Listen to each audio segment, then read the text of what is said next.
Chemist ਹੁੰਦਾ ਜੀ, ਉਹ ਆਪਣੇ ਛੋਟੂ ਨੂੰ ਬੰਦਾ ਕਹਿੰਦਾ ਛੋਟੂ ਉਰੇ ਆ, ਕਹਿੰਦਾ ਮੈਂ ਚੱਲਾਂ ਜਰਾ ਕਰੋਨਾ ਵਾਇਰਸ ਤੈਨੂੰ ਪਤਾ ਕਿੰਨਾ ਫੈਲਿਆ ਅੱਜ ਕੱਲ੍ਹ, ਉਹਦਾ ਕਹਿੰਦਾ ਸੈਮੀਨਾਰ ਦੇਖਣ ਚੱਲਣਾ ਵੀ ਕਿੱਦਾਂ ਵੀ ਕੀ ਪਰਹੇਜ਼ ਆ, ਕਿਹੜੀ ਦਵਾਈ ਆ, ਕੀ ਹਿਸਾਬ ਕਿਤਾਬ ਆ।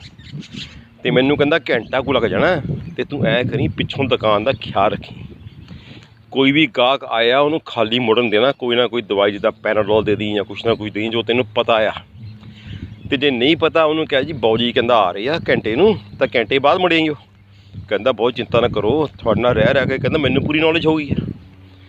ਤਾਂ ਘੰਟੇ ਕੁ ਬਾਅਦ ਜੀ ਉਹ ਜਿਹੜਾ ਬੰਦਾ ਕੈਮਿਸਟ ਹੁੰਦਾ ਵਾਪਸ ਆਉਂਦਾ, ਉਹ ਦੇਖਦਾ ਵੀ ਦੁਕਾਨ ਦੇ ਅੰਦਰ ਬੰਦਾ ਖੜ੍ਹਾ, ਇੱਕ ਰੰਗ ਉਹਦਾ ਲਾਲ ਹੋਇਆ, ਮੂੰਹ ਉਹਨੇ ਬੰਦ ਕੀਤਾ, ਅੱਖਾਂ ਲਾਲ ਹੋਈਆਂ, ਪਸੀਨੋ ਪਸੀਨ ਹੋਇਆ।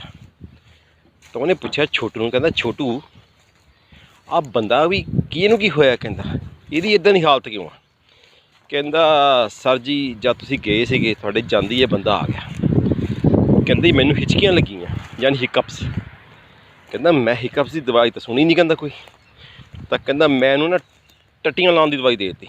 ਕਹਿੰਦਾ ਉਹ ਟੱਟੀਆਂ ਲਾਉਣ ਦੀ ਦਵਾਈ ਦੇ ਦਿੱਤੀ, ਉਹ ਕਿੱਦਾਂ। ਕਹਿੰਦਾ ਦੇਖ ਲਓ, ਕਹਿੰਦਾ 2.5 ਘੰਟਾ ਹੋ ਗਿਆ ਕਹਿੰਦਾ ਇੱਥੇ ਖੜ੍ਹਾ ਆ, ਇੱਕ ਵਾਰ ਵੀ ਕਹਿੰਦਾ ਇਹਨੂੰ ਹਿਚਕੀ ਨਹੀਂ ਆਈ।